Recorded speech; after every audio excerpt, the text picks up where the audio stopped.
नमस्कार, मैं निशा शर्मा खबर दोपहर बुलेटिन में आप सभी का स्वागत करती हूँ। आइए दोपहर की खबरों की शुरुआत करते हैं अजमेर से। अजमेर स्थित राजकीय बालिका उच्च माध्यमिक विद्यालय फाइज सागर रोड में आयोजित मेगा पीटीएम के दौरान मेधावी छात्राओं का यहां पर सम्मान किया गया। आपको बता दें कि माध्यमिक शिक्षा बोर्ड राजस्थान की कक्षा 10वीं का परीक्षा परिणाम इस वर्ष 90% रहा।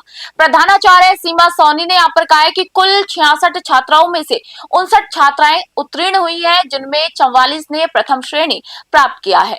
विद्यालय की छात्रा हर्षिता गौरानी ने 96% अंक प्राप्त कर पहला स्थान प्राप्त किया है। उन्होंने सभी विषयों में विशेष योग्यता के साथ विज्ञान विषय में 100% अंक प्राप्त कर उत्कृष्ट प्रदर्शन किया। निकिता छतलानी ने 92.17% अंक हासिल कर दूसरा स्थान प्राप्त किया है। वहीं मेगा पीटीएम के दौरान 10वीं के साथ साथ 5वीं और 8वीं बोर्ड परीक्षाओं में उत्कृष्ट प्रदर्शन करने वाली छात्राओं और अध्यापिकाओं को भी यहां पर सम्मानित किया गया। इसी अवसर पर अभिभावकों ने छात्राओं की उपलब्धियों पर खुशी जाहिर की और विद्यालय प्रबंधन की सराहना की है। अजमेर से सीताराम गहलोत की रिपोर्ट आप देख रहे हैं।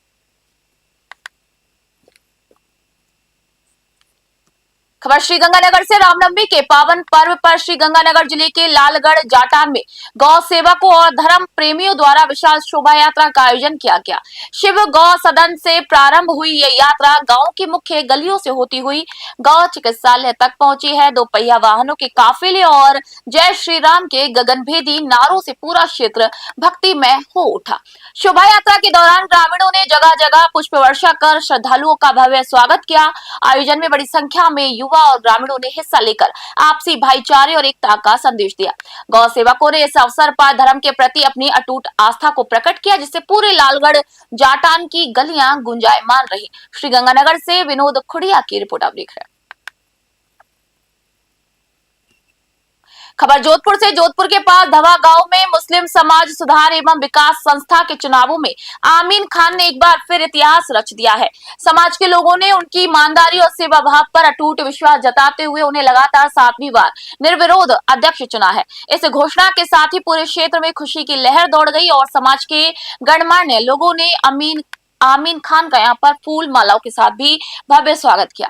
संस्था की नई कार्यकारिणी में शेर मोहम्मद को उपाध्यक्ष, हाजी मोहम्मद अली छीपा को सचिव और हाजी अलादीन छीपा को कोषाध्यक्ष की जिम्मेदारी सौंपी गई। नवनियुक्त अध्यक्ष आमीन खान ने सभी का यहाँ पर आभार व्यक्त करते हुए समाज की एकता और विकास को एक नई दिशा देने का संकल्प लिया है। इस दौरान बड़ी संख्या में समाज सेवी और ग्रामीण मौजूद रहे हैं। जोधपुर से सलीम खान की खबर आप देख रहे हैं। खबर सोजत रोड से। सोजत रोड क्षेत्र के निकटवर्ती ग्राम सवराड़ स्थित सप्त देवी बायोसा मंदिर में आयोजित विशाल भजन संध्या में कलाकारों ने अपनी अपनी प्रस्तुतियों से समा बांध दिया। देर रात तक चले इस धार्मिक आयोजन में मधुर भजनों पर श्रद्धालु भाव विभोर होते हुए झूमते हुए भी नजर आए। कार्यक्रम के दौरान पुजारी भोलाराम प्रजापत द्वारा पधारे हुए संतों का भव्य बहुमान किया गया। भक्तों ने माता के दरबार में धोख लगाकर खुशहाली की यहाँ पर मन्नतें मांगी। भजन संध्या के बाद आज मंदिर परिसर में विशाल मेले का भी आयोजन किया जा रहा है। सुबह से ही भक्तों के पहुंचने का यहाँ पर सिलसिला जो है वो शुरू हो चुका है। मेले में बड़ी संख्या में श्रद्धालुओं के जुटने की भी उम्मीद जताई जा रही है, जहाँ पर भक्त माता के दर्शन कर आशीर्वाद प्राप्त करेंगे। पाली से ललित तिवारी की रिपोर्ट आपको बता रहे हैं। खबर लाडनू से। डीडवाना जिले के लाडनू क्षेत्र के निम्बी जोधा गांव में रामनवमी का पावन पर्व बड़े ही हर्षोल्लास और भक्ति भाव के साथ मनाया गया। इसी अवसर पर गौ सेवकों और धर्म प्रेमियों के संयुक्त तत्वाधान में एक भव्य शोभा यात्रा भी निकाली गई, जिसने पूरे क्षेत्र को राममय कर दिया।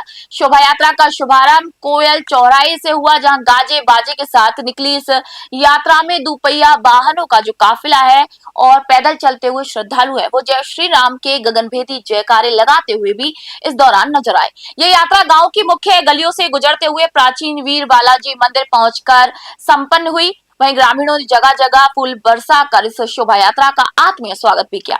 आयोजन के दौरान भाईचारे और एकता का संदेश दिया गया। सुरक्षा और सुचारू यातायात व्यवस्था सुनिश्चित करने के लिए थानाधिकारी सिद्धार्थ प्रजापत पुलिस जाब्ते के साथ मौके पर मुस्तैद रहे, जिससे कार्यक्रम जो है वो निर्बाध रूप से संपन्न हुआ। लाडनू से रंजीत राम की रिपोर्ट आप देख रहे हैं। खबर श्रीकरणपुर से। श्रीकरणपुर इलाके के गांव खड़ला में जमीन के ठेके को लेकर चल रही आपसी रंजिश ने एक खूनी मोड़ ले लिया। कृषि भूमि किसी और को ठेके पर देने से यहाँ पर नाराज आरोपी काला सिंह ने योजनाबद्ध तरीके से जमीन मालिक बलजिंदर सिंह की हत्या कर दी। जानकारी के मुताबिक आरोपी काला सिंह पुत्र गोविंद सिंह मृतक बलजिंदर सिंह पर अपनी जमीन उसे ही ठेके पर देने का दबाव बना रहा था और इस वर्ष बलजिंदर सिंह ने जमीन किसी अन्य को दे दी, जिससे कि शुभ यानी कि आहत होकर आरोपी ने यहाँ पर धमकियां दी थी। पुलिस द्वारा हत्या का यहाँ पर मुकदमा दर्ज करने के बावजूद आरोपियों की गिरफ्तारी न होने पर यहाँ पर परिजनों ने बुधवार शाम थाने के सामने धरना भी दिया।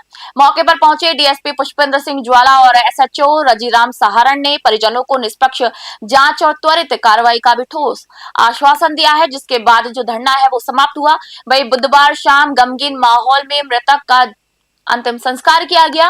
वही मृतक का यहाँ पर कोई बेटा नहीं होने के कारण समाज में एक मिसाल भी पेश करते हुए उनकी बेटी लखविंदर कौर ने मुखाग्नि देकर अंतिम संस्कार की जो रस्में थी उनको पूरा किया। इस दृश्य को देख हर किसी की जो आंखें थी वो नम हो गई। श्रीकरणपुर से अमित धवन की खबर आपको बता रहे हैं।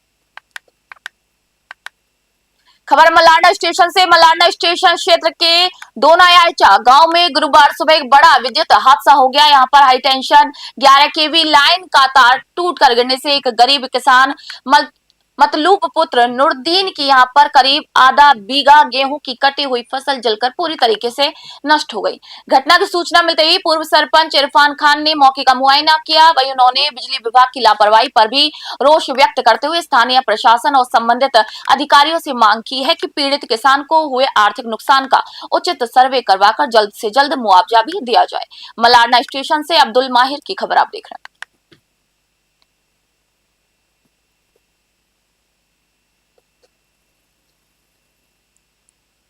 खबर श्रीगंगानगर से। श्रीगंगानगर जिले के लालगढ़ जाटान कस्बे में चैत्र नवरात्र का पर्व श्रद्धा और उल्लास के साथ संपन्न हुआ है। दुर्गा अष्टमी के पावन अवसर पर मंदिरों और घरों में विशेष अनुष्ठान किए गए, जहां पर श्रद्धालुओं ने विधि विधान से कन्या पूजन कर मां दुर्गा का आशीर्वाद प्राप्त किया। इस वर्ष कन्या पूजन के दौरान एक अनोखी स्थिति भी देखने को मिली, जहाँ कस्बे में कन्याओं की कमी चर्चा का केंद्र ही पूजन के लिए कई श्रद्धालुओं को कन्याओं की तलाश में एक मोहल्ले से दूसरे मोहल्ले और दूर दराज तक भी जाना पड़ा। कई घरों में कन्याएं समय पर उपलब्ध नहीं होने के कारण पूजन में देरी हुई। वही लोगों के बीच ये चर्चा का विषय रहा कि कन्या पूजन जैसे धार्मिक आयोजनों में भी अब कन्याओं की कमी महसूस होने लगी है, जो कि एक गंभीर चिंतन का विषय है। पूजन के बाद कन्याओं को भोजन कराकर उपहार भेंट किए गए। वहीं श्रद्धालुओं ने माता रानी से सुख समृद्धि और आरोग्य की यहाँ पर कामना की है। श्रीगंगानगर से विनोद खुड़िया की खबर आपको बता रहे हैं। श्रीगंगानगर से एक और खबर आपको बता रहे हैं। श्रीगंगानगर जिले की मंडियों से किसानों की बदहाली की एक विचलित करने वाली तस्वीर सामने आई, जहां पर सरकार के दावों के उलट लालगढ़ जाटान धान मंडी में किसान अपनी 6 महीने की खून पसीने की कमाई को सड़क पर बिखरा देख खून के आंसू रोने के लिए मजबूर है।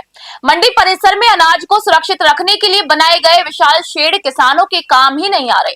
आरोप है कि व्यापारी और अधिकारियों की मिलीभगत के चलते इन शेडों का उपयोग रसूखदारों के ट्रैक्टर, ट्रॉली और पंजाब से आई कंबाइन मशीनों को खड़ा करने के लिए किया जा रहा है। एक पीड़ित किसान ने रात के अंधेरे में मीडिया को मंडी की असलियत दिखाते हुए बताया कि ये खेल केवल एक मंडी तक सीमित नहीं है।